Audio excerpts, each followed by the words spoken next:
Mais Forte Podcast começando. Eu quero dar as boas-vindas a todos vocês, dizer que é com muita gratidão que nós estamos aqui mais uma vez para falarmos com o Senhor, deixar que Ele fale aos nossos corações. Eu quero lhe convidar a abrir seu coração nesse dia, convidá-lo a deixar que o Espírito Santo te toque profundamente para que você vá realmente mais profunda na fé, no entendimento, nessa busca por sabedoria, por direção. Muito daquilo que nós falamos, que nós vivenciamos, realmente é um testemunho do poder de Deus. Um poder de Deus para transformar, para curar.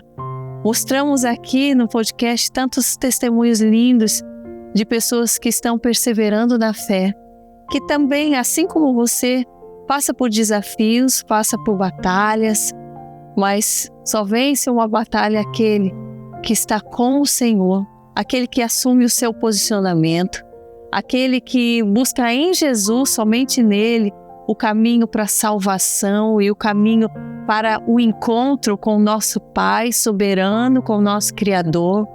Isso faz toda a diferença na nossa vida de fé. Compreendemos que Ele tem a soberania, que Ele tem o poder, que Ele é o único que está em todos os lugares, o único que pode todas as coisas, onipresente, onisciente e onipotente. Então, enquanto nós confiarmos em coisas, confiarmos em pessoas, confiarmos nos nossos pensamentos ou nos nossos achismos, nas nossas emoções, não estaremos no caminho certo e vamos perecer no final, vamos perder tempo. Esse é um tempo de nos fortalecemos em fé, encorajamento, na confiança do Senhor, para que a gente possa suportar esse mundo que já está tão difícil e que vai piorar.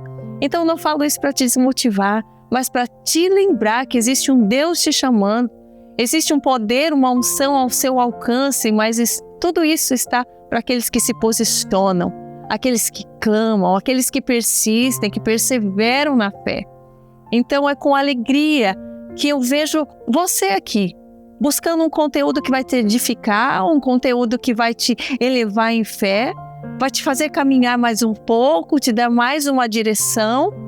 Então, que você deixe essa luz entrar na sua casa, na sua mente, no seu coração, transformando tudo para a honra e glória do nosso Deus, porque quando Ele é honrado e glorificado, isso é um sinal da aprovação dEle na sua vida e é um sinal de paz, de força, de coragem. Ele nos retribui cada passo de obediência. Então que você receba tudo aquilo que nós fomos falar hoje aqui. Fique conosco até o final. Se você ainda não é inscrito no canal, aproveite, se inscreva agora, deixe seu comentário e lembre-se de compartilhar, levar a palavra para muito, muito além. Amém? Eu quero que vocês deem as boas-vindas ao nosso convidado. Vocês pediram tanto e nós conseguimos conciliar as agendas. Ele que é um homem que tem servido ao Senhor, não só no Brasil, mas nas nações, um chamado missionário lindo, uma vida de louvor ao Senhor, uma vida de entrega, de persistência, de perseverança. Ele que também toca os nossos corações com a palavra profética, a palavra que vem do Senhor.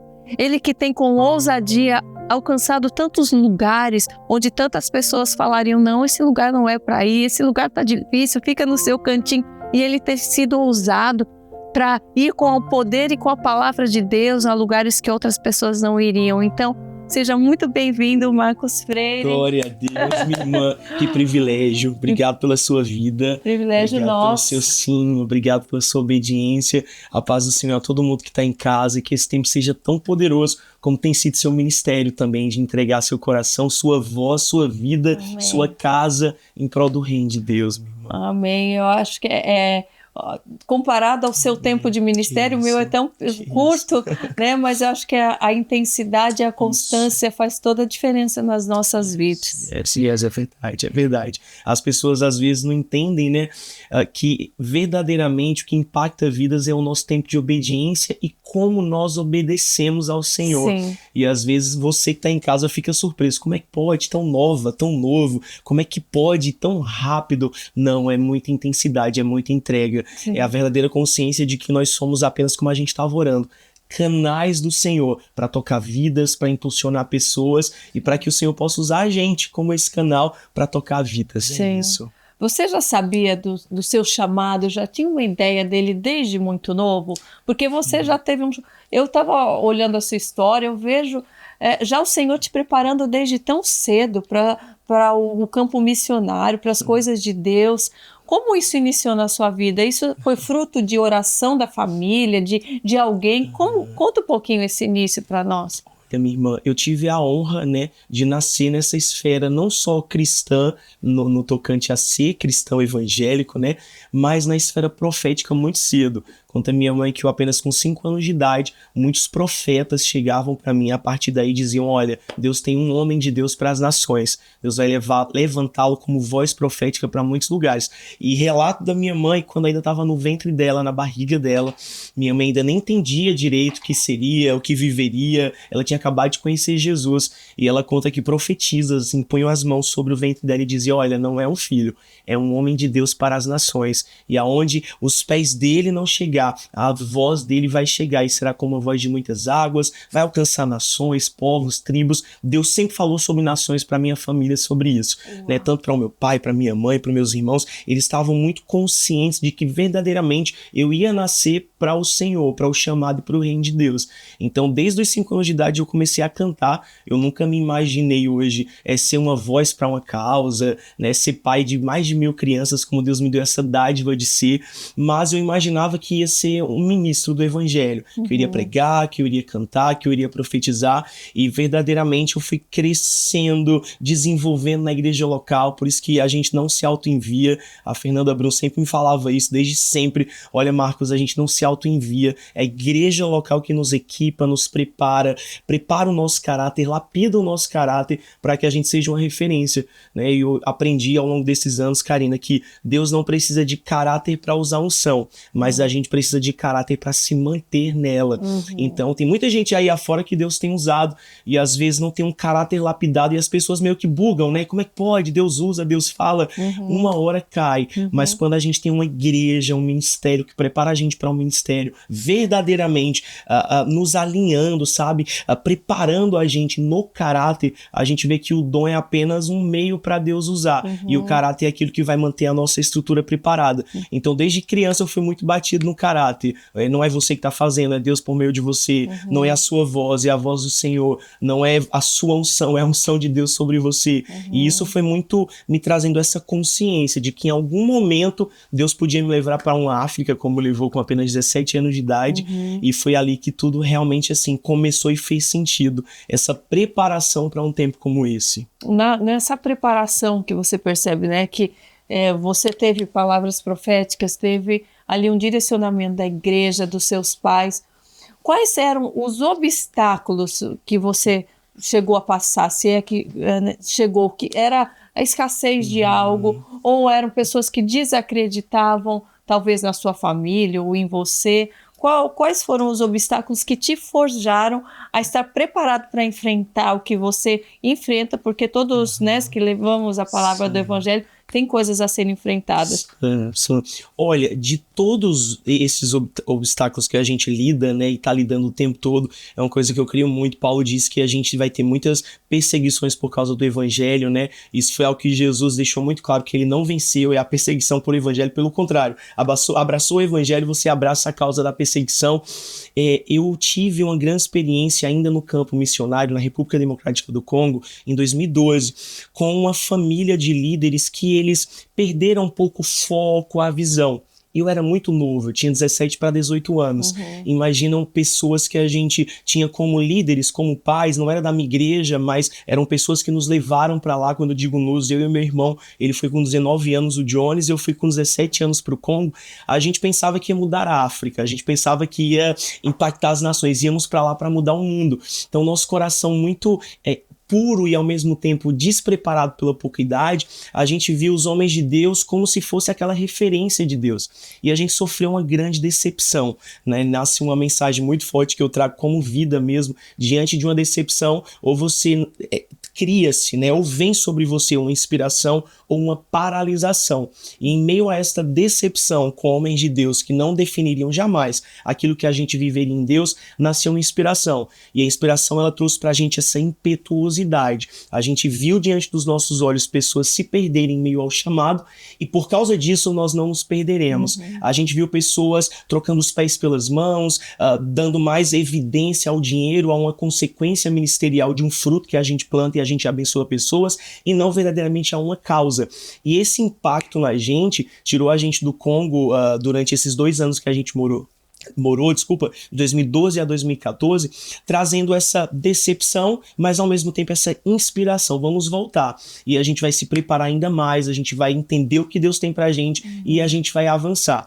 Isso foi bem frustrante, né? Porque a gente tinha muita expectativa, né? A gente tinha tinha essas pessoas como referenciais pra gente, né? E pra gente poder continuar no chamado, ou a gente tinha muita convicção de que Deus realmente estava com a gente, ou a gente daria muitas desculpas que muitas pessoas hoje dão. A igreja é isso. O pastor aquilo. Do jeito que tem padre ladrão, tem pastor ladrão. Do jeito que tem pessoas que se perdem no caráter em qualquer ambiente na qual atuam, tem pessoas também no nosso meio que perderam a visão. Então isso diante de nós como jovens, como pessoas que estávamos ainda aprendendo e compreendendo qual era o nosso chamado, gerou em nós esse impacto, esse amadurecimento muito grande, né? Isso fazem mais de 12 anos, e muitas pessoas olham pra gente e pensam, foi do nada, Fernanda Brum levantou, sei lá, tal, Ludmila Feber levantou, impulsionou, e essas pessoas nos ajudaram, elas nos lapidaram ainda mais, nos direcionaram ainda mais, mas esse acontecimento em específico trouxe pra gente esse forjar de caráter. Eu vi um testemunho, mas eu vi um mau testemunho. E sou eu que decido. Se eu sei que Deus me chamou, o mau testemunho de quem quer que seja não vai parar o meu chamado, porque eu sei exatamente quem me chamou para esse tempo. E o que eu entendo, assim, vendo, né, isso que você me conta, você percebe, vocês tiveram essa consciência, essa convicção de que aquilo lá era um mau testemunho, porque vocês estavam firmes buscando em Deus de verdade. Porque muitas pessoas estão andando, começam a conviver com outras pessoas e não tem o discernimento de reparar, eu preciso fazer diferença, ele é um homem de Deus, mas isso não é de Deus. Como discernir isso num tempo onde muitos estão se misturando e perdendo a presença? É a gente não perder a presença. Então vocês estavam lá buscando, e de que forma vocês buscavam, né, naquela época, tão jovens, né, essa presença, esse discernimento? Vocês jejuavam, oravam, como foi esse preparo em off lá, espiritual? Muito bom, Karina. Antes da gente ir, a gente tinha um ano de um centro de treinamento chamado Rema, uma palavra revelada, uma palavra prática, né, princípios baseados obviamente na palavra do Senhor, e um mergulhar sobretudo em princípios e valores. A gente sabia a base, a gente ainda não tinha construído nada, um ano só de seminário, faltavam 2 anos ainda pra gente concluir, mas a gente tem uma visão, e a visão era: se mantém no Senhor. Durante os 2 anos que a gente morou lá, entre escassez, como você falou, eu lembro que meio-dia batia alguém na porta do Congo, na nossa casa missionária, para pedir comida, e a gente não tinha comida na panela, mas tinha comida no nosso prato. A gente ia na cozinha, a gente dividia a comida do nosso próprio prato, sem murmurar, sem reclamar, sem dizer, o Senhor nos mandou para uma aprovação e uma tentação. Não, a gente estava no treinamento, a gente dividia a comida do prato, e a gente declarava uma palavra, que esta é a palavra da fé. Paulo fala sobre isso. Esta é a palavra da fé que pregamos, crendo com o coração e confessando com a boca. E a gente declarava diante daquela divisão: um dia nós voltaremos para essa nação e nós iremos alimentar milhares de crianças. A gente vivendo um tempo de abandono, eu não tinha uma rede social, eu era anônimo diante de todas as redes sociais, ninguém me conhecia. Eu tinha saído de Campina Grande, da Paraíba, com meu irmão, direto pro Congo. Tinha sido a nossa primeira viagem de avião. A gente não tinha ninguém, Karina, tipo assim, de eu conheço tal pessoa que vai me levar em tal pessoa. A gente não conhecia ninguém, a não ser aquela realidade local que a gente vivia. Foi só vocês dois, vocês foram num grupo daqui? A gente tinha um grupo lá esperando de missionários, eu e meu irmão fomos sozinhos, e um ano depois Deus fala com profetas e manda minha mãe pra lá. E aí chegou minha mãe e cara, foi um divisor de águas. Mas nesses 2 anos, né, morando lá, a gente declarava a palavra. E a gente, ao invés de reclamar, ai, Senhor, tá faltando, ou Senhor, se perdeu, ou... Não, a gente dizia, Pai, obrigado, Pai, a gente tá aqui, mas a gente tá gerando. E nós chamávamos pela fé. Pessoas que hoje são os nossos amigos. A gente dizia naquela realidade. Porque dizer hoje é fácil diante de uma realidade que a gente já tem cumprido. Deus tem cumprido as suas promessas nesse tempo. Mas numa época que nenhuma promessa tinha acontecido ainda, a gente declarava, nós chamamos pela fé os homens mais poderosos do mundo para mostrar a causa de África. Nós chamamos pela fé celebridades, jogadores de futebol, artistas, Fernanda Brum, que era alguém que não sabia nem quem eu era no mundo, e nós chamávamos pela fé. Eu ouso dizer que aquele que movimenta o reino do Espírito movimenta o reino da terra. A questão é, eu quero ser conhecido aonde? Eu quero ter relevância aonde? Eu quero ser validado aonde? Porque o que a terra aplaude, o céu não necessariamente está aplaudindo, mas o que começa no céu, a Bíblia diz que a porta que Deus abre, ninguém fecha. Então, que o céu abre, irmã, ninguém pode fechar. E nessa estrutura, todos os dias, nós orávamos de 6 às 8 da manhã e nós declarávamos, venha até nós, jogadores de futebol. A gente não ligava para pedir, a gente não mandava mensagem para pedir, a gente declarava no reino certo, no reino do Espírito. E nós dizíamos, venha até nós. Por que venha até nós? Para ganhar dinheiro? Jamais. Para ser famoso? Nunca. Para mostrar uma causa de uma África que está esquecida e existe o evangelho para ser pregado aqui. Existem crianças para a gente alimentar.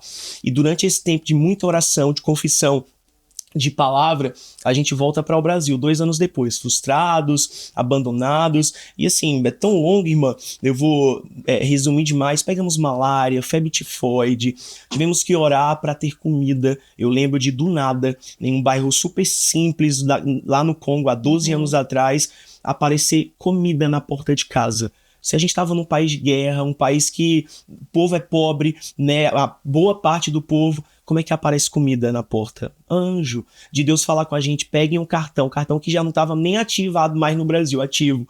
Deus falava com a gente, vão lá. A gente ia no caixa eletrônico, a gente colocava o cartão, saía os valores que a gente precisava usar naquela estação. Meu Deus. Não tinha ninguém pra dizer, gente, eu tô aqui. Não tinha nenhum Instagram ativo. Eu não tinha uma relevância pra dizer, amigo de ninguém. Falar, quem que é esse maluco? Mas a gente tinha fé e tinha um céu aberto sobre nós. Deus ia suprindo a gente naquela temporada. E a gente viveu coisas assim que, saindo de lá, começou a fluir o que nós tínhamos declarado há anos atrás. A primeira pessoa que chega pra mim, Fernanda Brum, disse, olha, eu cansei já de amadrinhar tanta gente, mas Deus falou comigo, eu vou te amadrinhar, eu quero ir contigo pra África, eu quero te preparar para esse novo tempo. Isso faz uns 10 anos.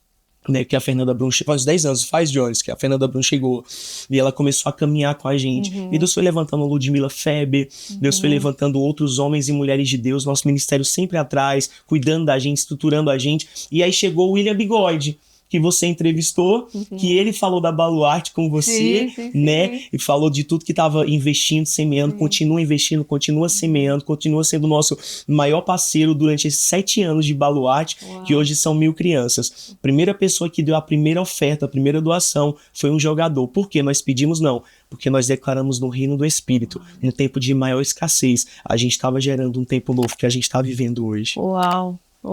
Você, a ideia da Baluarte veio de você? Como iniciou-se, né, concretamente esse projeto? Fala um pouco para quem não sabe o que é a Baluarte ainda, para as pessoas conhecerem também.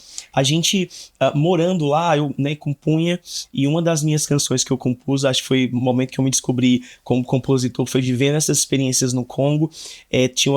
Tem uma canção chamada Tu És Meu Socorro, e ela diz, Tu és meu refúgio, meu baluarte, o caminho, és a verdade. E eu volto pro Brasil, começo a gravar, né, meu irmão olha para mim, o Jones Queiroz, que hoje preside a Baluarte, e ele fala, Marcos, a gente tem um nome para um projeto que é o Baluarte. Como assim Baluarte? É a minha canção que está em Salmos, que o Senhor é o nosso refúgio. Algumas versões dizem a nossa fortaleza, e tem outras que dizem o meu baluarte. Baluarte é uma fortaleza. E aí a gente, meu Deus, vamos então abrir a ONG. E aí nós nos juntamos, abrimos a ONG em 2017, na nossa cidade natal que nós morávamos, Campina Grande, na Paraíba, no Nordeste. Abrimos com foco do Congo. Nosso sonho era apenas o Congo, né? E aí, inicialmente eu era o presidente, meu irmão era o vice-presidente, e tinha todo um corpo cooperativo, temos, né, né, que trabalha com a gente. Inicialmente eram pessoas de perto mesmo, eram 2 meninos querendo alcançar a África, né? E aí a gente abriu 2017, 2018 fizemos a primeira ida para lá. E aí, em meio à pandemia, abrimos em Angola, Deus nos deu uma instrução, começa por uma escola, começa em Angola, e a gente, Senhor, eu não sou professor, eu não sou pedagogo, e fica aqui a chave para quem está nos assistindo, Deus vai nos chamar para fazer coisas que o nosso diploma nunca nos dará, a nossa mesa nunca nos acessará, a nossa maior habilidade nunca nos levará, entra o que o apóstolo Paulo fala, né, é na fraqueza que o poder de Deus se aperfeiçoa em nós, é na área da nossa menor improbabilidade e não habilidade que a gente tenha, que Deus vai manifestar o seu poder.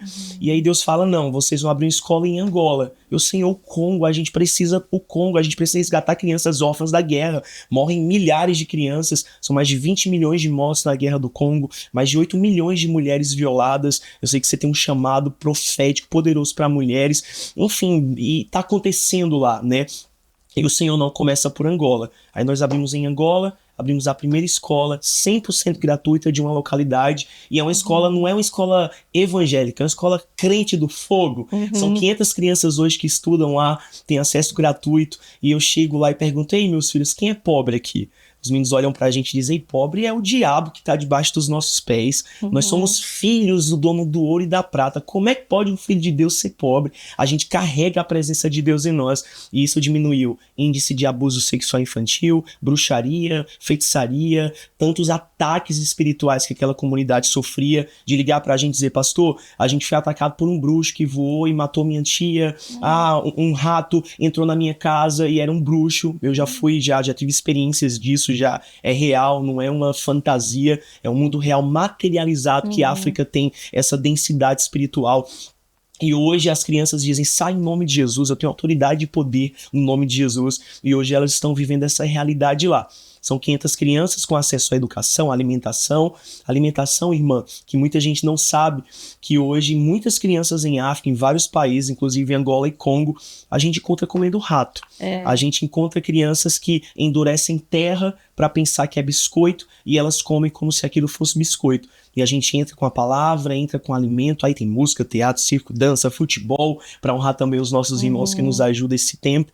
E verdadeiramente a gente vê que a comida chamada o Evangelho de Cristo Jesus é muito mais poderoso do que qualquer alimento. Dê dinheiro para a África, o dinheiro vai acabar. A gente precisa do dinheiro para poder fazer ações, mas não são as ações que mudam a África. Quando eu falo África, o continente africano e países pobres, mas eu estou falando do Evangelho de Cristo Jesus, que uma vez apresentado, a gente vê uma transformação de crianças que viram os pais morrendo diante dos próprios olhos. E elas olham hoje para a gente e dizem, eu não sou mais órfão, eu tenho um pai, Jesus morreu em meu lugar, e hoje eu sou filho e filha de Deus. Então hoje a Baluarte ela tem sido esse lugar de socorro em Angola. No Congo a gente tem um orfanato, nós compramos mais de 100 crianças órfãs da guerra do Congo, crianças que ou os rebeldes eles forçam a assistir à morte dos pais, ou os rebeldes forçam as crianças de 8, 7, 10 anos de idade a matar os próprios pais. E por que matar? Ocasiona o traumatismo na mente da criança. A criança traumatizada, ela é recrutada para a guerra do país. A gente tem hoje rebeldes de 12, 10 anos de idade com arma na mão e matando outras pessoas porque foram forçadas a matar os pais outrora. Que horror! Então, se a criança ela matou o pai, quem mais ela não pode matar? Então, é como se fosse uma revanche de algo que ela própria fez. Eu vou... Exatamente, né? Exatamente. E é isso que acontece no Congo. Então hoje os grupos rebeldes estão a 20 quilômetros do nosso orfanato, onde a gente tem 115 crianças resgatadas, a gente tem 20 mães e pais sociais que moram lá. Tivemos que tirar às pressas ontem o nosso missionário, porque para estrangeiro é muito mais perigoso. Ele sempre remete que o estrangeiro está indo para lá para tirar recursos e não vê o estrangeiro, porque infelizmente no dia de hoje tem muitas organizações que são laranjas, que se abrem com outra motivação. Então é um risco para a gente como organização. A gente tem que tirar às pressas o nosso missionário, Pedro, né, que com certeza está assistindo aqui. Ele foi para Kinshasa, que é a capital, e a gente, graças a Deus, vai conseguir tirar o nosso orfanato de Goma e levar para Kinshasa. Então hoje E leva as pessoas, tudo? Vai todo mundo junto? A gente vai levar todo mundo, vai levar as crianças, vai levar a equipe. Estamos querendo para o aeroporto abrir, fecha tudo, irmã. Fecha tudo, aeroporto, as crianças estão isoladas, a gente precisa mandar os nossos missionários comprarem alimentos para estocar mais, porque tudo para, né? Então hoje a gente lida com essa causa que é muito maior do que a gente, sabe? E, sinceramente, olhar para o natural, olhar para um recurso financeiro, não resolve apenas, né? Mas o que Jesus está fazendo por meio de nós, nos inspirando, nos levantando para esse tempo, a gente vê que sim, tem solução para as nações, tem solução para o Congo. Eu ia até te falar, porque muitos brasileiros acabam vendo, né, essas missões fora do país, na África, em outros lugares do mundo, e falam, mas tanta gente no Brasil, mas não tem ideia da dimensão. E eu gostaria que você falasse sobre isso, porque há um preconceito para quem não faz, porque quem faz sabe exatamente o que está vendo, que realidade, né, está ocorrendo ali. Então, achando que isso daí que está fazendo lá podia estar salvando muito mais no Brasil. O que você podia falar sobre isso? A gente está no Nordeste, né? A gente é natural de Campina Grande, a gente é natural, né, de uma terra maravilhosa, próspera, mas que em Redondeza a gente tem o Cariri e o sertão nordestino. A gente lida com necessidade a vida inteira, né? Eu morei, nasci, me criei ali e a gente está quase todo mês ali morando. E a gente tem a nossa sede lá, a gente funciona, atende centenas de crianças nas redondezas, com reforço escolar, acesso à informática, a preparo técnico, enfim. Porém, um filho brasileiro, ele tem acesso à educação gratuita. E se ele não tiver acesso à educação gratuita, um pai de família ou mãe de família não recebe um Bolsa Família, né? Que o governo hoje, seja pouco, seja muito, mas se tem. No Brasil, a gente tem um sistema chamado SUS. Sendo bom, sendo ruim, a gente tem acesso. A gente está falando de países em África que não tem educação gratuita. A gente está falando de países de África que tem escolas públicas, mas não são gratuitas. São escolas do governo, mas não são gratuitas. E só isso já muda muita coisa na ideia do brasileiro, que fala tanta necessidade no Brasil, né? Porque vai para a África, é para holofote, é para aparecer. Não. Os nossos irmãos africanos são os nossos irmãos. Eu ia falar sobre isso. Há uma bandeira que é a bandeira de Cristo que não tem fronteira. Jesus morreu pelos brasileiros e assim como eu sou um brasileiro filho de Deus, eu tenho um africano, seja congolês, seja angolano, que é o nosso caso de atendimento, eles são filhos de Deus e são os nossos irmãos. E aí Tiago vai dizer que este é o verdadeiro evangelho, a verdadeira religião. A verdadeira religião é cuidar do órfão, da viúva e olhar para o necessitado. Não é olhar para quem é da tua pátria, não é olhar apenas para quem está do lado. É também, mas é também olhar para aqueles que Deus te vocaciona para ir. Eu estou no Nordeste, a gente tem a sede, a gente tem milhares de pessoas ajudando, apoiando, fazendo parte, seja pouquinho, um apadrinhamento, sejam pessoas que estão lá, missionários com a mão na massa. A gente tem a parceria com o Rema, tem uma escola de missões que os missionários vão lá se voluntariar para cuidar das nossas crianças do Nordeste do Brasil. Mas a gente está falando de países, Karina, que é um acesso tão difícil. A gente chega em Angola, é uma burocracia tão grande para levar a doação. A gente chega no Congo, é proibido entrar no Congo. Hoje você que está nos assistindo e fala, como vocês vão para o Congo em meio à guerra? A gente vai porque Deus nos deu graça, não tem nada a ver com fama, com popularidade, é graça mesmo. E a gente tem uma grande amiga, um beijo, Patrícia Leal, que Deus usou para a ONU nos conhecer e nos dar o visto para a gente poder transitar no Congo. Sem esse acesso, a gente não entra no Congo. Então, no Brasil, a gente tem uma acessibilidade tão grande de ajudar. Desde criança, minha avó pega um pacote de cuscuz, pode ser um bêbado na porta.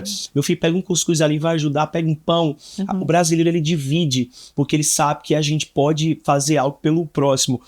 O africano, sobretudo em países de guerra, existe uma certa frieza, não ocasionada por eles, mas porque eles viram a guerra diante dos olhos. Né? A gente tem crianças hoje, Karina, que se ela não tivesse, os rebeldes, o grupo, não tivesse pensado que essa menina estava dormindo como? O grupo de rebelde entra, a criança está na sua casa em aldeia, ele sai atirando para tudo que é lado, são grupos armados, preparados para aquilo, né? E mataram essa família, isso já é uma causa nossa mesmo, uma criança nossa da Baluarte, e eles mataram todos da casa. A menina pensou que os pais estavam dormindo. Ela se escondeu num saco de cebola e ela dormiu entre os corpos dos pais. o grupo de missionários nossos, congoleses, para poder transitar nesses lugares que são extremamente perigosos, entraram naquela casa. E aí viram os corpos, né? E viram uma menina se mexendo. Quando vieram pegar aquele saco, pensaram que ela estava morta. O comum, não é o normal, mas o comum é encontrar. Ela estava viva. E ela estava paralisada por ouvir os tiros, mas ela pensou que os pais estavam dormindo e não estavam mortos. E toda a casa estava morta do lado dela.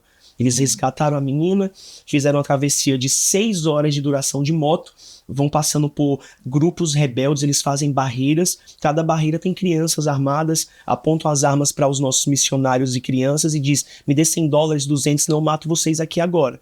Aí a gente paga eles, a gente mune eles, eles vão pagando, né, de barreira por barreira.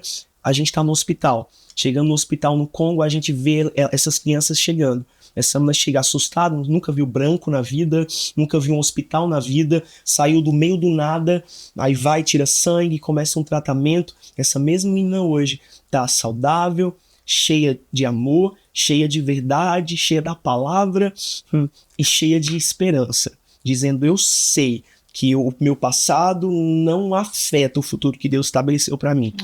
Então a gente vê que é muito duro, sabe? O que a gente vê diante dos olhos é muito distante de uma realidade. A gente recebeu um áudio e no áudio tem tiro, tem bomba. E os nossos filhos estão lá, porque as crianças não são mais órfãs, elas são os nossos filhos. E cara, no Brasil a gente não vive isso. No Brasil a pior necessidade é um atraso de uma conta, e falando de recurso, mas tem isso, tem aquilo, tem um meio, tem alguém que a gente conhece que a gente pode pedir ajuda, tem uma mídia que divulga direto causas e causas e causas. Mas tá todo mundo escondido. Lá tem gente que ninguém sabe que existe. E nisso 20 milhões morreram. Nossa. 8 milhões de mulheres violadas. 7 milhões de pessoas estão deslocadas da guerra do país, fugindo do tiro, né? Então a gente tá no Brasil, a gente faz a nossa parte, é preciso. Pra gente estar lá, fora a gente tem que estar no Brasil. Mas é diferente. Você falou sobre a questão espiritual, né, de bruxaria, isso, você sentiu, estando lá, essa pressão no mundo espiritual de algo mais pesado, de potestades diferentes? Como que espiritualmente você percebe a diferença, né, dos lugares? A Bíblia diz, né, e sempre a gente precisa ter essa base bíblica para poder não basear as nossas experiências, né, numa doutrina, mas a palavra na doutrina é que onde abunda o pecado, superabunda a graça de Deus, né? A África como um todo, a gente vê que o poder de Deus ele é mais denso pela fé de um povo, né? Por causa de guerra, de escassez e de tantas coisas que o diabo ocasionou e o homem mesmo, né, em sua influência maligna. E a gente lida hoje com essa realidade de realmente sentir. Porém, a palavra da fé nos deu uma convicção tão grande de uma proteção divina que a gente sente, a gente é atacado. Eu posso te contar algum... O que você sente fisicamente, assim? Ou é na mente, é como? É como se o dia... A gente tem 24 horas no Brasil, de 24 horas a gente rende 12 horas, lá parece que a gente rende 3 horas. A gente volta para casa, a gente sente que tem uma influência muito grande aonde a gente passa, né? E quem é espiritual vai entender, no reino do Espírito mesmo, que traz um peso muito grande sobre as nossas costas. A gente sente, é real, no próprio corpo. Tentar levantar de manhã, às vezes não conseguir. Eu tava vindo de uma aldeia com o nosso grupo de missionários, isso no Congo, 2018. E a gente saiu da aldeia e aí eu tava no semáforo, parou ali, parado, eu sinto um impacto em cima do carro. Eu já tinha ouvido falar muito de bruxo que voa, que era comum, que vários relatos, eu vi vídeos lá, mas eu dizia, pode ser misticismo, é exagero, até que eu vi um bruxo voando em cima do carro e saltou em cima do capô do nosso carro, voando. Eu vi, ninguém me contou. Só que o detalhe era, quem estava no carro era eu, minha mãe e uma missionária. E apenas nós 3 enxergamos esse homem. Eu olhei para o lado, tinha um chofer, um motorista, e eu, o que é isso? Ele falou, o quê? Eu falei, tem um homem aqui, ele tá com o olho todo dilatado, ele não tinha nenhuma parte branca, tudo preto, ele tava encapuzado, ele tava com um machado na mão. Só que do lado desse homem tinha um grupo de policiais, o Congo é um país de guerra, então a gente vê tanque de guerra, é comum esse cenário. E eles estavam todos conversando, nós éramos estrangeiros, chama muita atenção na rua, né, sobretudo branco, e aquele homem suspeito ali na frente. E o grupo de policiais conversando entre si, parecia que não estavam vendo aquele homem. E a gente ficou, meu Deus, como é que ninguém tá vendo, só a gente tá vendo? A gente começou a orar em espírito, em outras línguas. E a gente orando em outras línguas, Deus falou comigo: maior sou eu que tô em você do que tá nele. Eu tô protegendo vocês e dando invisibilidade pra vocês. Não tinha entendido nada, mas continuamos orando, rendemos graças ao Senhor. Isso foi quanto tempo? Mais de 20 minutos. Ele estava na frente do carro, não era um carro alto, não tinha um policial, a gente estava no carro baixinho, era o começo da missão, a gente não tinha estrutura nenhuma, então era um carro com vidro aberto, ele punha a mão, ele pegava a gente, e ele com o machado na mão, o olho dilatado e aquela presença demoníaca, sabe? Imagina a unção, a gente sente aquele peso de glória, né? O contrário, você sente aquele peso de demônio mesmo, tem uma densidade. E aí a gente volta para casa, uma amiga que trabalhava na embaixada do Brasil nos liga: prepare os documentos, a gente está elaborando agora plano de evacuação, porque 12 homens bruxos rebeldes invadiram aqui os pontos principais da capital. E a missão desse bando, Bando Rouge, o nome deles em francês, bandana vermelha, é matar brancos. E eles estão aqui soltos na cidade. Aí eu, peraí, um deles veio pra frente do nosso carro. Ela falou: ligar a televisão, é só estar na notícia. Porque ninguém enxergava. O nível da feitiçaria era tão alta que ninguém conseguia enxergar o grupo, os bandos. Esse bando em específico, eles libertaram em uma semana 3.000 presos na capital do Congo, Kinshasa. Você pesquisar no Google, você vai encontrar essas notícias, não de redes religiosas, mas a televisão estatal do país, que inclusive foi invadida por um desses rebeldes, porque ninguém conseguia parar o nível da feitiçaria. Eles eram invisíveis diante dos olhos dos homens comuns. A gente viu porque Deus nos deu a graça de ver. Eram demônios, que muita gente pergunta, não, eram homens mesmo. Mas eles estavam tão, sabe, inundados da presença do diabo, que é um nível de feitiçaria tão grande que voa, né, que vai visitar o que os homens de Deus estão fazendo, se materializando em bicho. Eu já vi um rato. Então, como você identificou que o rato era... O que tinha esse rato diferente? Esse rato simplesmente ele se dissipou na nossa frente. Ele não correu, ele dissipou feito fumaça na nossa frente.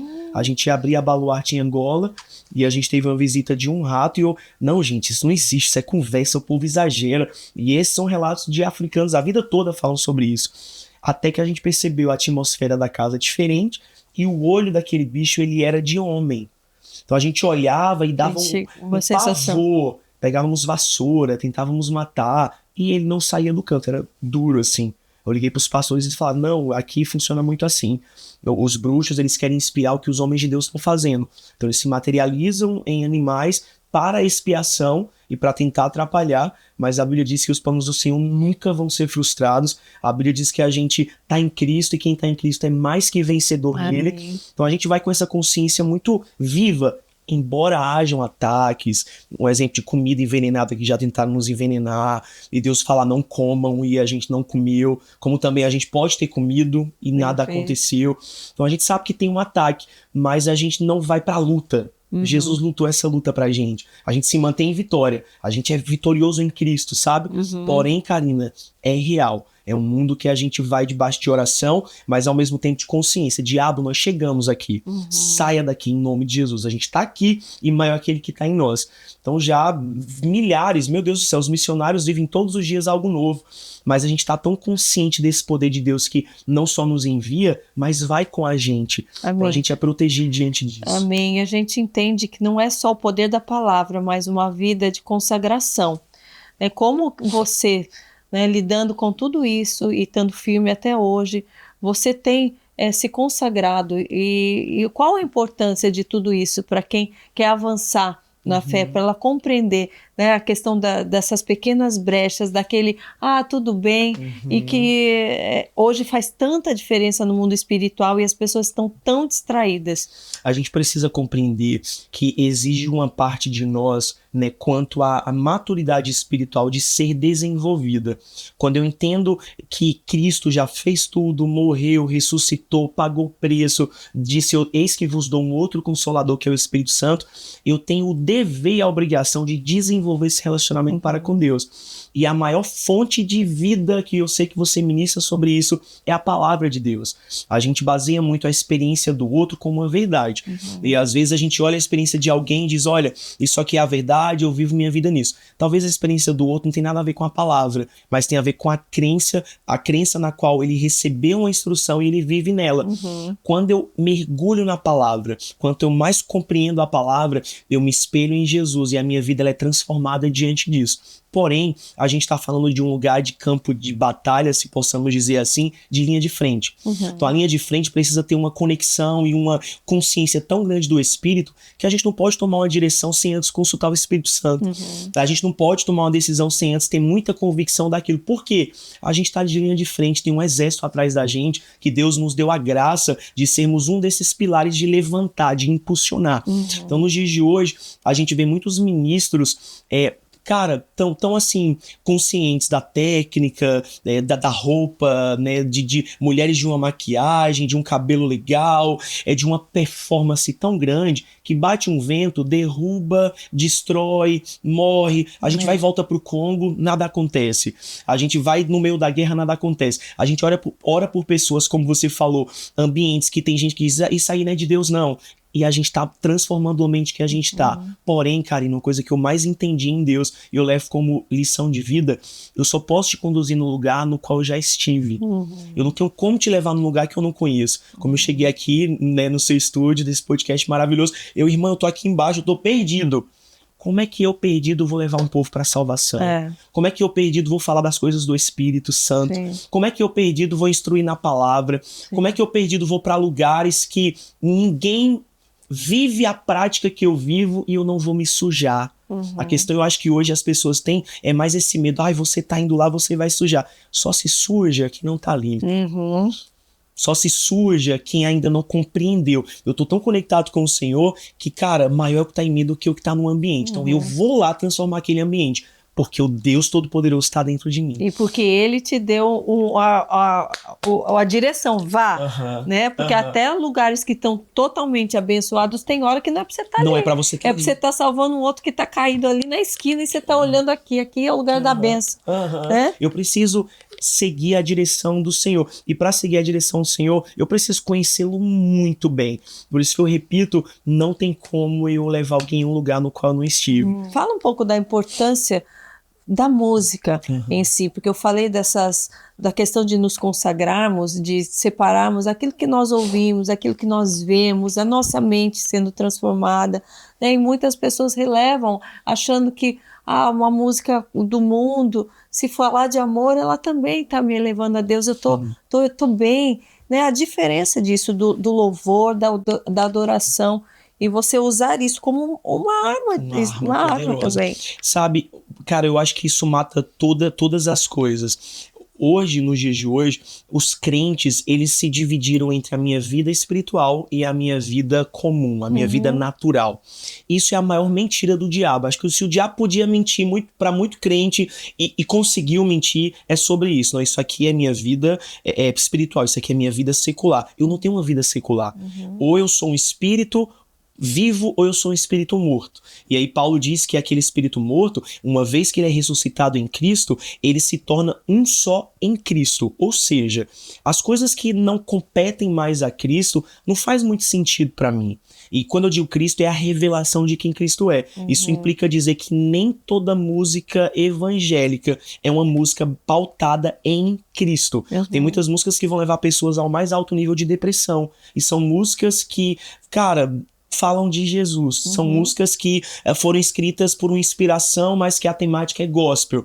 Ou seja, a Bíblia fala também, né, que nem tudo tudo nos é lícito, mas nem tudo nos convém. Eu preciso só entender uma coisa: eu sou espiritual. Se eu sou espiritual, todas as coisas elas vão convergir a essa realidade. Eu sou espiritual, eu sou um espírito, eu habito no corpo, eu tenho uma alma. Se eu compreendo essa verdade que eu sou do espírito, o que não comunica ao Espírito de Deus que mora no meu espírito não faz mais sentido para mim. Eu não posso mais me alimentar com qualquer coisa. Eu não posso me expor a qualquer influência. Agora, vejamos muito bem da onde parte essa influência. A gente tem hoje três tipos de influência no mundo: o homem, o diabo ou Deus. Então, o homem ele é inspirado por ele mesmo, né? E às vezes tem inspirações humanas tão maravilhosas como isso aqui, né? Como um microfone que a gente usa para o reino, como um LED. Os homens, eles são inspirados e que bom pela inspiração humana. Mas existem inspirações que vêm de Deus, melhor ainda, e existem inspirações que vêm do diabo.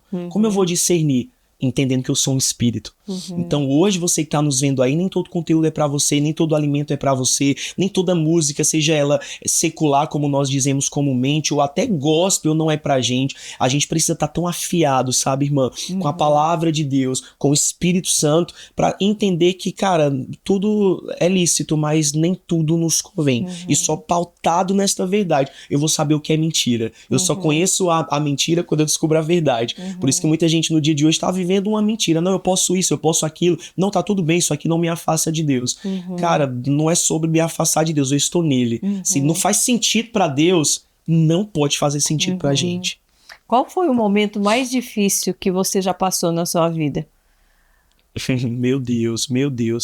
O momento mais difícil que eu passei na minha vida. Que você precisou de Deus mesmo, você achou que estava bem e passou talvez uma perda familiar, um momento de depressão, um tempo de pensar, poxa, acho que tá tão difícil que eu vou desistir, vou ficar com Deus só no meu secreto. Qual foi o obstáculo maior, o Golias que você enfrentou? Muito bom, minha irmã, muito bom. Quando você falou de família, me veio muito claro, né? Por eu estar muito consolidado nessa palavra da fé, as pressões vêm, luta, perseguição, no chamado musical também, você sabe como é o nosso meio, meu Deus do céu. A gente lida diariamente, né, com muitas questões e dificuldades, e enfim, mas diante de tudo isso, eu sou muito em paz, eu sou muito convicto, acho que nada consegue me mover na alma, por eu estar sempre no espírito ligado, focado, né, alimentado, né, pela palavra. Mas teve um momento em específico que mexeu comigo, que eu chorei, eu não chorei, né, no espírito, eu chorei na alma, né? Foi o dia que eu descobri que minha mãe tava com o pior câncer do planeta, sobretudo pra gente que é filho, né? Linfoma não Hodgkin, 95% das células dela estavam comprometidas. E eu não esperava, nós não tínhamos nenhum histórico na família, e do nada minha mãe tossindo, levei ela pro pneumologista, e aí foi agravando e fez um exame, a tomografia, quando bateu a tomografia, tava tomado o corpo dela inteiro.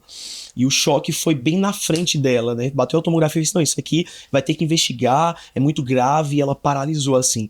Aquele dia eu chorei. E eu, meu Deus do céu, pai, e agora, Senhor? Eu tenho uma palavra, mas olha essa realidade aqui.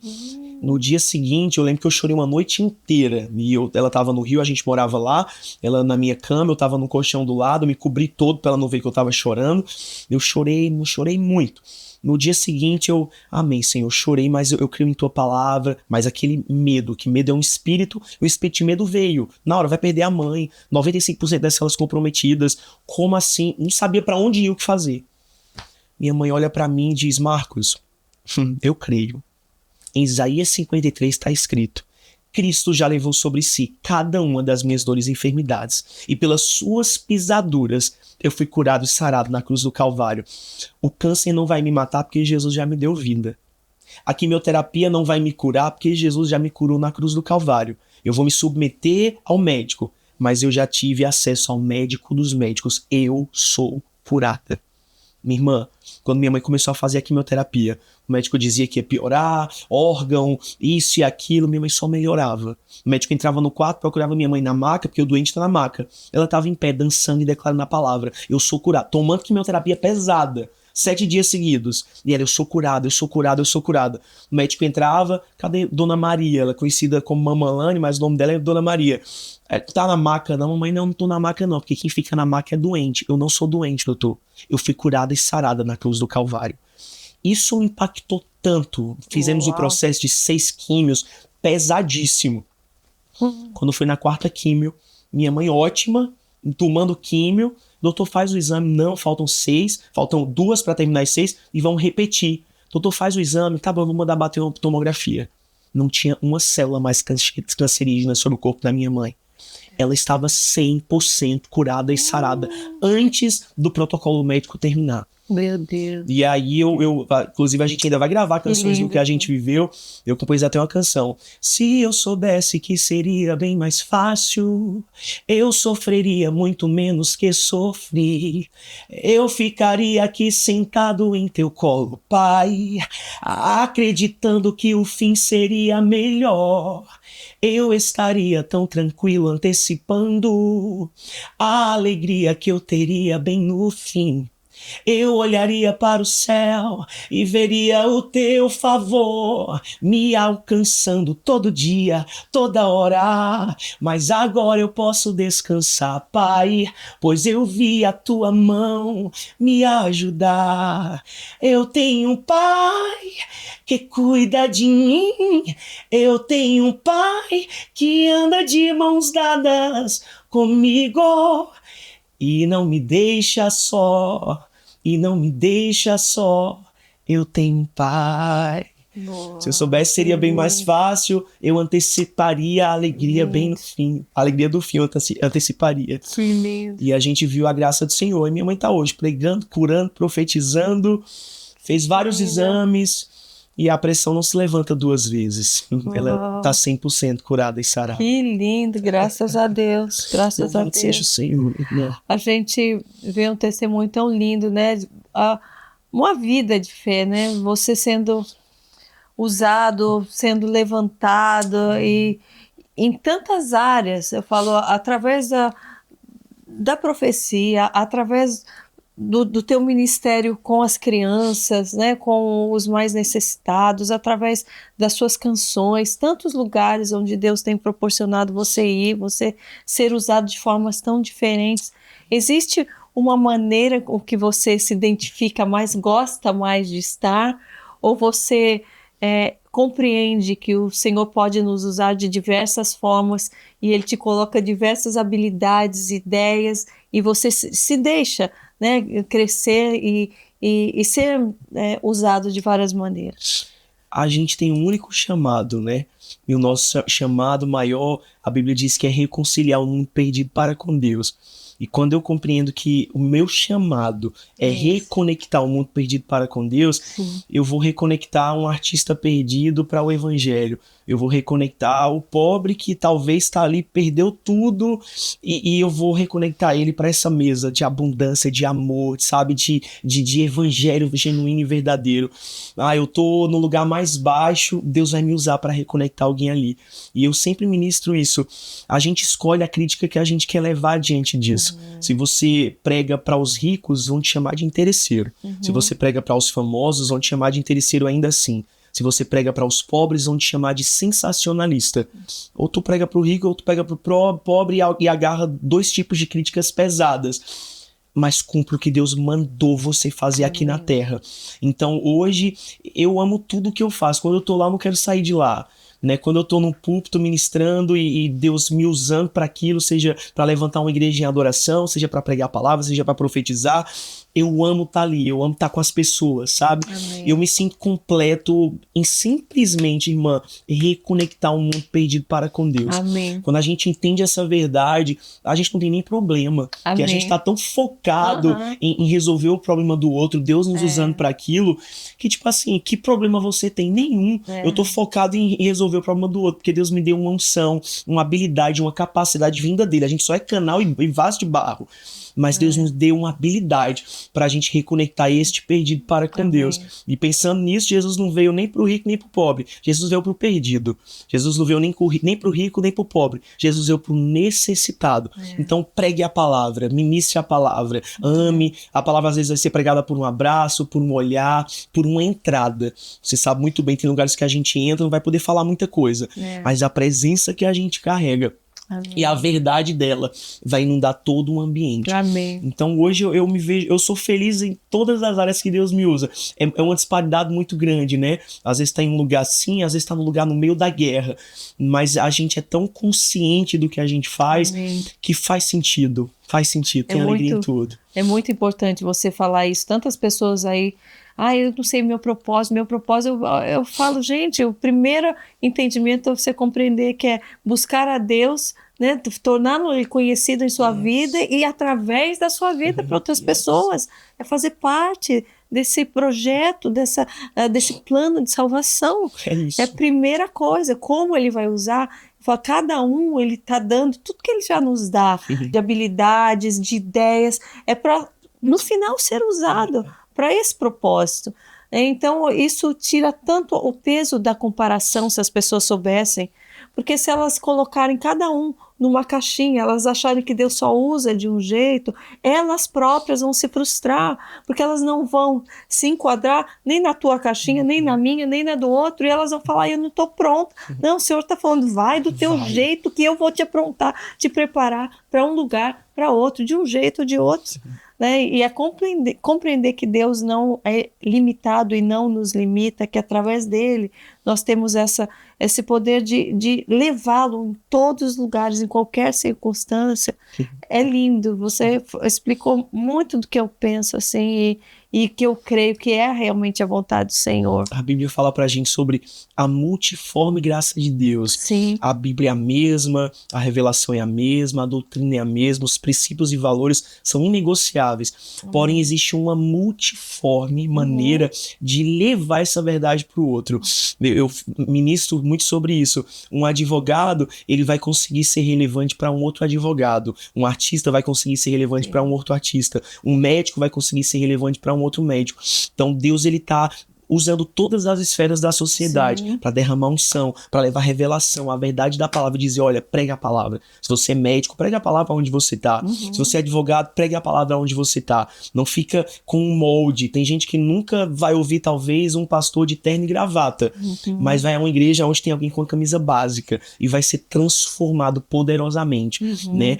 Tudo de bastidor, de estrutura espiritual não muda, mas a maneira na qual a gente vai comunicar tem que mudar. A intenção não é eu pregar como eu sei, mas a intenção é eu pregar como aqueles que Deus me chamou para eu pregar entendam a mensagem. Exato. Por isso que você é como você é, por isso que você tem o cabelo que você tem, o olho que você tem, a figura que você tem. Você foi preparada exatamente para o tipo de pessoas que Deus vai te usar da tua maneira para você pregar e alcançar o coração delas. Alguém no teu lugar não tocaria as pessoas que você tocaria. Você não obedecendo, Deus levanta alguém. Você perde de viver. Mas você obedecendo, você vai ver graça como você tem visto, favor como você tem visto. Coisas que dizem, caramba, onde foi que eu vi isso? Deus está te preparando para um tempo como esse, te levando para um tempo como esse. Porém, você só esperou porque você obedeceu. Você só esperou porque você disse, tá bom, eu vou dar minha cara a bater mesmo e tá tudo certo. Olha o que está acontecendo. Frutos e frutos e frutos e frutos. Então, obedeça o seu chamado. Amém, amém. Nós poderíamos ficar horas e horas aqui. Mas hoje, meus queridos, nosso tempo está corrido por aqui. E eu quero que você deixe uma mensagem. O que você acha de mais urgente ou algo que está fervendo no seu coração para passar para as pessoas que nos acompanharam? Eu quero convidar vocês a acompanharem em todas as redes sociais, em tudo, para que vocês possam estar mais por dentro. Eu sei que vocês vão deixar muitas perguntas aqui, falar, mas por quê? Queria saber tal e tal coisa, mas nós vamos ter outras oportunidades. E já quero de antemão te agradecer por esse tempo. Amém. Agradecer a Deus por ter feito essa conexão, ter conciliado a sua agenda aqui com o tempo que nós tínhamos aqui também no podcast. Eu fico tão feliz de ver pessoas firmes e posicionadas na fé, pessoas que são convictas do seu chamado, pessoas que realmente não se importam com aquilo que tenta paralisar, mas se mantém focada no propósito que Deus tem. E você é uma pessoa assim, uma pessoa que podem falar o que for, podem tentar o que for, você permanece. E esse é um chamado para nós, para esse tempo, permanecer até o momento que Jesus voltar, até a eternidade. Nós temos a convicção que vão vir ventos, vai vir a tentativa de nos distrair, de nos desacreditar, fazer com que a gente perca um pouco o ânimo, mas não, aquele que está firme na fé, que busca constantemente no Senhor, não para, e os frutos vêm. e que venham muitos frutos mais para a sua vida, muitos, que você alcance muitas pessoas mais, que aqueles que um dia duvidaram, sabe, venham a reconhecer Deus na sua vida, venham a se inspirar na sua vida, venham a se inspirar porque vem a luz de Deus te guiando, te motivando, te fortalecendo, vem, poxa, esse é um homem seguro, é um homem que sabe para que veio, para onde está indo, e que o Senhor brilhe através da sua vida mais e mais a cada dia. A cada dia. Muito obrigada. Obrigado, meu Deus do céu, irmã. A minha mensagem é que a gente esteja tão consciente de que nós somos apenas uma voz de uma mensagem que não é nossa, de um evangelho que não é nosso, de um reino que a gente é apenas os mordomos dele. A gente precisa tá claro isso em nós. Hoje eu vindo para cá, eu compartilhei com você, eu não posso deixar de externar isso aqui. A gente está orando, crendo e viabilizando uma maneira de tirar os nossos filhos do meio da guerra. Né? Eles estão lá, eles estão em meio a um ataque. Hoje o governador do país foi morto por um grupo rebelde. E eu estava vindo, Senhor, se o Senhor não tivesse me feito uma voz e eu não tivesse obedecido isso, como eles estariam hoje? Se eu não tivesse me firmado na tua palavra, de vir vento, de vir qualquer tipo de turbulência, e eu não ter me perdido, como eles estariam lá? E a Bíblia diz, como ouvirão se não há quem pregue? Como crerão se ninguém se dispõe aí? E às vezes quem está em casa não entende que a mesma importância de alguém que envia é a mesma importância de alguém que está lá. Então no dia de hoje, você como igreja do Senhor, no dia de hoje você como alguém que entende que tem um propósito muito maior do que qualquer outro, desperta-te tu que dormes, levanta da cama, sai desse lugar, sabe, de esperar Deus usar alguém. Deus vai usar você. Você não viveu o que você viveu à toa, você não passou o que você passou à toa, você não tem essa experiência que você tem hoje à toa, sabe, Karina? Deus vai levantar você, Deus vai ativar você. Desde o começo do nosso podcast, vive essa palavra de ativação, e nós queremos terminar profetizando isso sobre você. Seja ativado. Amém. O diabo não vai te ceifar, o diabo não vai te parar, o diabo não vai silenciar a tua voz, o diabo não vai conseguir, porque a Bíblia diz que o Senhor há de terminar a boa obra que ele começou. Amém. Mas desperta tu que dormes, seja uma voz para alguém que Deus te convidou para o dia de hoje para ser. Você é apenas um mensageiro de uma mensagem, mas ela precisa da sua voz para ser ouvida. Amém. Deus abençoe, minha irmã. Obrigado por esse convite. Deus. A gente vai ter muitas outras oportunidades. Amém. Um prazer. Eu gostaria de pedir uma oração sua no final para nos abençoar. Amém, para quem está nos ouvindo, tantas pessoas que precisam desse impulsionamento, que precisam crer, que precisam se levantar o quanto antes. Amém. Amém. Jesus, nós nos unimos, Pai, como igreja do Senhor, como irmãos, não como uma placa, mas como um povo, não com uma divisão, mas com uma unidade, Pai. Amém. E nós queremos declarar em nome de Jesus, Pai, que aonde este programa chegar, esse podcast chegar, a nossa Amém. Voz chegar, que seja sua presença chegando Amém, agora, Senhor. Que seja o teu Espírito Santo entrando em casas, em lares, acalmando o coração do necessitado, Amém. Do angustiado, trazendo cura para o enfermo, Pai. Quantas pessoas não nos ouvem agora e ficam ainda te perguntando, Senhor, se o Senhor quiser me curar, o Senhor me cura. Pai, eu quero declarar em oração, porque está escrito, Senhor, Amém. Em Isaías 53, o Senhor mandou Jesus e a tua palavra diz que Jesus já levou sobre si as nossas dores e enfermidades. Amém. Nós cremos que somos salvos, Pai, porque Jesus morreu. Então nós cremos que somos curados, porque Jesus levou sobre si as nossas dores e enfermidades. E aonde tem uma doença agora, saia em nome de Jesus. Que cada casa, cada lar, cada televisão ligada, telefone, carro, receba o poder de Deus agora. Amém. O poder de Deus que confirma a palavra, o poder de Deus que confirma a oração. E que haja agora, Pai, testemunhos de que uma oração tão simples, mas com um coração tão voltado para o Senhor, agora mesmo alcançou alguém, curou Amém. Alguém e ativou alguém. Nós te agradecemos e Amém. Ficaremos tão felizes por ler testemunhos agora do que o poder de Deus pode fazer através de nós. Em nome de Jesus. Amém. Amém. Amém. Obrigada. Glória a Deus pela sua vida. Amém. Glória a Deus pelo seu chamado. Obrigada. Amém. Deus abençoe. Obrigada. Oi, lindo. Amém. Terminou? Deixa eu te falar uma coisa. Claro. O espírito de intimidação não vai te parar. Desde ontem, orando por esse tempo e declarando aquilo que a gente viveria hoje, o Senhor me disse algo muito forte sobre você. Eu não conheço sua história, eu vou passar a conhecer, mas eu quero te falar que o espírito de intimidação, ele tá tentando te neutralizar, te tentando parar mesmo, de dizer, eu vou agora parar algumas coisas, assim diz o Senhor, você vai aumentar algumas coisas, você não vai diminuir, você não vai retroceder, você não vai sair dessa multiforme graça que Deus tem te usado para esse tempo. Eu vejo que você vai em muitos púlpitos agora, muitos palcos, você vai levantar muitas mulheres nessas nações, você vai ajuntar, você teve visões de ajuntamento de mulheres há muito tempo atrás, e nesse tempo o diabo está tentando te intimidar, dizendo, não vai juntar não fica quieta, não fala por aqui, assim diz o Senhor, filha minha, volta todas as vezes que preciso for para o Brasil, porque eu vou te levantar em muitas cidades neste tempo. Chegou o tempo das regiões brasileiras, chegou o tempo das regiões brasileiras, chegou o tempo do norte, do sul, chegou o tempo do nordeste. Você vai pregar minha palavra, você vai ativar mulheres. Eu vejo uma estrutura de mulheres atrás de você, eu vejo mulheres que vão verdadeiramente segurar as suas mãos. Você não vai sozinha, você não vai encabeçar sozinha. Líderes estão sendo levantadas para esse tempo, para estar do seu lado. Você não está abandonada, você não está desprezada, você não está desacobertada. Eu sou seu pastor, assim diz o Senhor. Eu sou teu pastor, filha. Eu não sou só o teu pai, eu sou o teu pastor, eu sou o teu mentor, eu sou aquele que está acima de você e te guardo. Filha, eu te respaldo, eu te valido. Amém. O diabo tentou de tudo nesses últimos anos para te parar,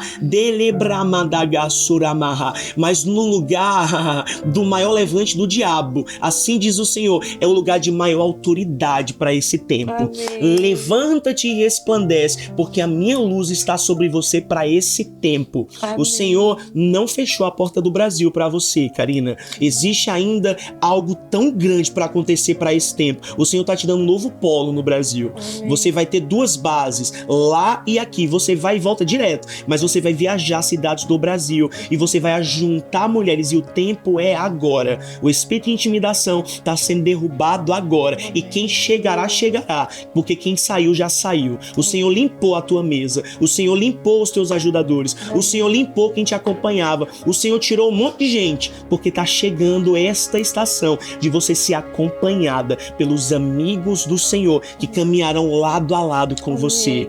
Pai, nós te agradecemos pela sua palavra e por o seu novo tempo sobre a vida da sua filha. O altar familiar está sendo levantado para inspirar mulheres. Amém, amém. Em nome de Jesus. Obrigado.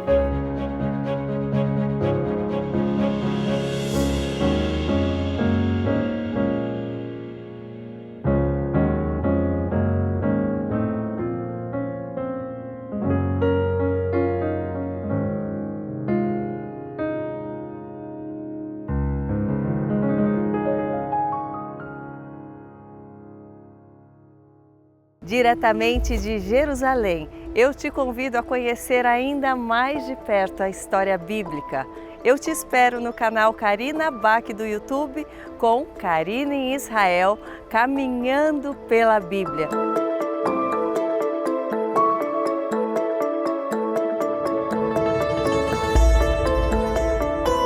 Um projeto muito especial em parceria com Hebron Turismo.